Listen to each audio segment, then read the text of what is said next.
Es sumamente grato para mí dirigirme a ustedes en este evento de tanta importancia que ha organizado la Organización Internacional del Trabajo, la OIT, conjuntamente con la SUNAFIL, la Superintendencia Nacional de Fiscalización Laboral. En este esfuerzo de capacitarnos permanentemente y de entender varios conceptos vinculados, por ejemplo, a lo que es materia de nuestro trabajo, de nuestro combate permanente contra la trata de personas, contra el trabajo forzoso, contra toda forma de explotación en agravio de los seres humanos. Repito, es muy grato para mí poder compartir este espacio de señalar algunos aspectos importantes de lo que constituye una fase fundamental de todo este proceso de atención, de reintegración a las víctimas y señalar también las competencias de cada sector y cómo se produce este proceso de referencia, por ejemplo, en lo que respecta a la actuación del Ministerio Público, que no solamente se limita al trabajo de las fiscalías especializadas en trata de personas o fiscalías penales, sino también al trabajo que realiza el Programa de Protección y Asistencia a Víctimas y Testigos, el Instituto de Medicina Legal y Ciencias Forenses y otros actores que también contribuyen y coadyuvan a este trabajo que debe ser articulado. En primer lugar, ustedes están viendo en las diapositivas una imagen que lamentablemente es muy frecuente en nuestro país, específicamente en la zona norte, en la zona céntrica, pero también en la Amazonía, específicamente en Madre de Dios. Madre de Dios para todos los peruanos lamentablemente constituye una herida abierta, y una herida abierta en lo que se manifiesta la explotación de los seres humanos. En cuanto a una actividad ilegal, informal, como es la minería, y en cuyo contexto se desarrolla toda una actividad delictiva que tiene como objeto, que tiene como centro de explotación precisamente a los seres humanos.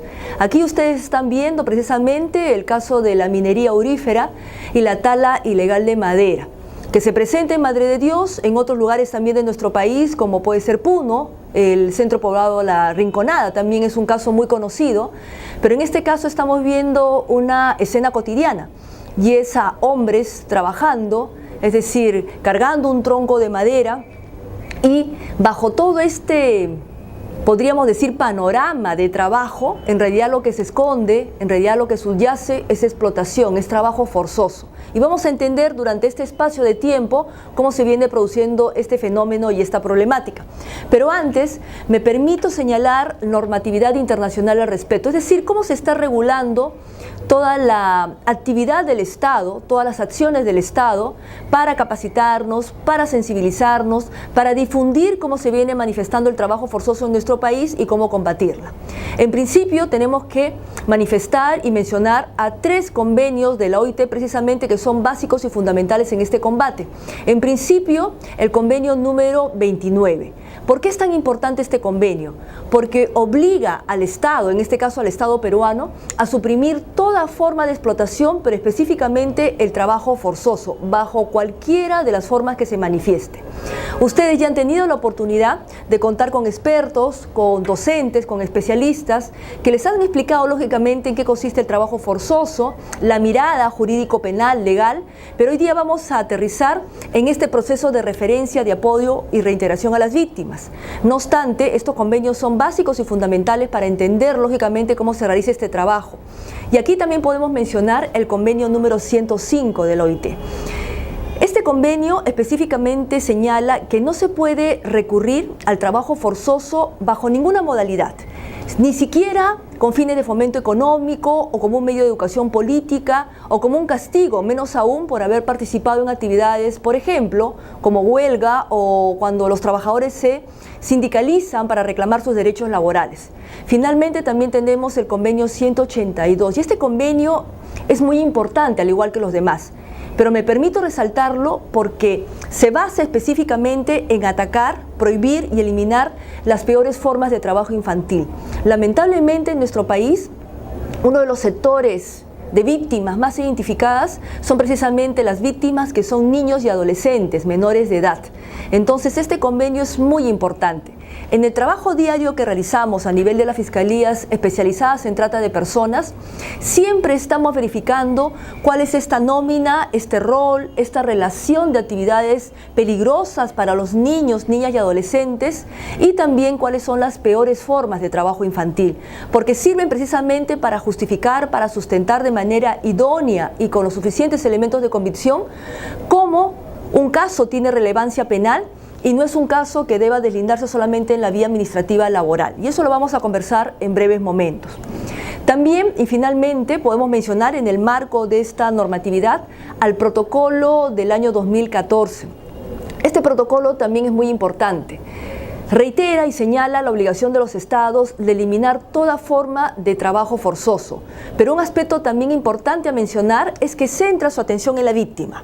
Así como en la trata de personas, así como en otras formas de explotación, todas las actuaciones del Estado, sus gestiones, la articulación, la coordinación entre los diversos sectores debe estar enfocado principalmente en la atención en la víctima.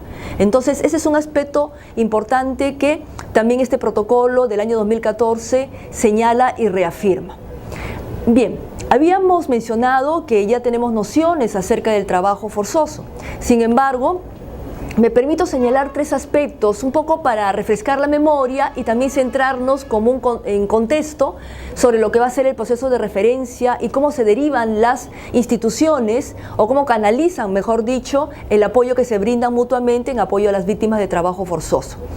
En primer lugar, nosotros sabemos que el trabajo forzoso es todo trabajo o servicio que se realiza de manera no voluntaria. Este tema de la falta de voluntad es un tema medular en el trabajo forzoso.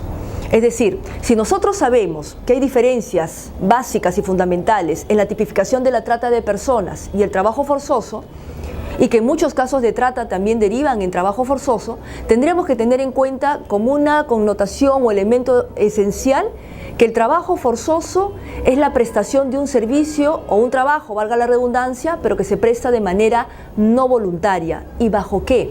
Bajo la amenaza de una pena cualquiera. Esta pena cualquiera, como se señala en la normatividad, en realidad se refiere no solamente a un castigo, sino a una coacción o a diferentes formas de someter a la persona a aceptar estas condiciones denigrantes que les imponen básicamente las personas que se dedican a esta actividad delictiva. En segundo lugar, debemos mencionar a los factores asociados al trabajo forzoso. Y aquí estos factores se vinculan mucho también y se parecen de cierta manera a la que atraviesan, a los factores que se presentan en los casos de trata de personas bajo sus diversas modalidades. Por ejemplo, muchas de las víctimas atraviesan una situación de pobreza o de extrema pobreza.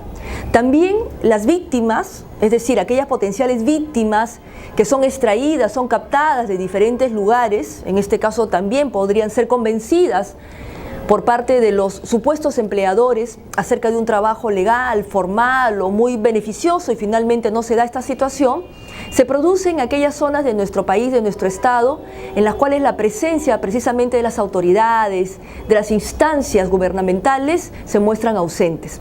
Otra situación también a la que se ven expuestas nuestras víctimas es a la discriminación y a la falta de acceso a oportunidades de tipo laboral, educacional, a servicios de salud, al sistema de justicia, es decir, ante diversas instancias a las que tienen lógicamente derecho todas las personas, los derechos fundamentales básicamente nos estamos refiriendo, pero que estas personas lamentablemente no cuentan con estas posibilidades. También otra característica y otro factor de riesgo que debemos mencionar es que las víctimas de trabajo forzoso generalmente carecen de información. Carecen de información o su información, con la que cuentan, es insuficiente. No tienen información acerca de sus derechos fundamentales. No tienen información acerca de los derechos laborales, es decir, que ellos tienen la facultad de acceder u optar por un trabajo determinado, pero que en el contexto y el desarrollo de esta actividad les asiste diversos derechos que ellos deben reclamar y que los empleadores lógicamente deben afirmar a su favor. Luego tenemos otro tema puntual que lamentablemente se vincula a la comisión de delitos tan graves como el trabajo forzoso y la trata de personas, que es la corrupción.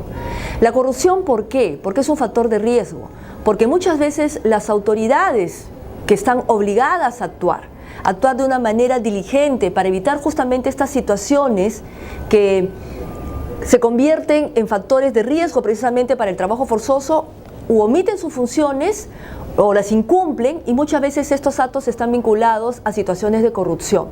Finalmente también hay carencias educativas y esto también va forjando un patrón de conducta y de educación en los hogares acerca de naturalizar o hacer tolerable socialmente muchas situaciones de explotación que se convierten en trabajo forzoso. Finalmente, también tenemos a la informalidad. Lamentablemente en nuestro país, y hace poco he estado revisando un informe de la OIT precisamente acerca de todas aquellas actividades dentro del fomento a la actividad económica, estatal, empresarial, que podrían revertir de alguna manera estas situaciones que conllevan a que las personas sean explotadas. Pero la informalidad lamentablemente es un caldo de cultivo en nuestro país para que las personas se vean inmersas en el circuito de la explotación, acepten un trabajo, entre comillas, pero finalmente se vean sojuzgadas o sometidas a las condiciones que imponen los explotadores. Como tercer punto importante, tenemos aquellas situaciones mediante las cuales las personas se ven forzadas a trabajar, y estamos entrando de lleno a lo que constituye el trabajo forzoso, es decir, los medios. Y aquí nosotros debemos advertir que hay diferentes medios. En principio, uno que es frecuente y muy recurrente es el engaño, es decir, cuando las personas aceptan ciertas condiciones de trabajo, pero finalmente cuando van a desempeñar determinada actividad se dan cuenta que estas condiciones que les explicaron no son tales. Se dan cuenta que lo que le ofrecieron, ya sea en condiciones de trabajo, de seguridad en el trabajo propiamente o de remuneraciones, no son tales. Y aquí vemos muchas manifestaciones de engaño, es decir, de ocultar la verdad, de hacer que esta situación de ofertar el trabajo se convierta en maniobras fraudulentas. También podríamos hablar del aislamiento. Es una característica principal en el trabajo forzoso. Así como en la trata de personas existe el desarraigo, en el trabajo forzoso el aislamiento, y se produce por diversas maneras. Cuando te retienen o te quitan tus documentos de identidad, cuando tú estás dentro del espacio en el cual laboras o trabajas prácticamente viviendo, habitando, estás tomando tus alimentos, eso lo vamos a explicar más adelante, pero todas estas maniobras de quitarte tus documentos de identidad, por ejemplo, o de no permitir que te comuniques con tus familiares, con tu entorno más cercano, también constituye una manera muy fuerte, muy potente de cómo aislar a las víctimas de trata y también de trabajo forzoso. Otro medio comisivo es la violencia sexual o física.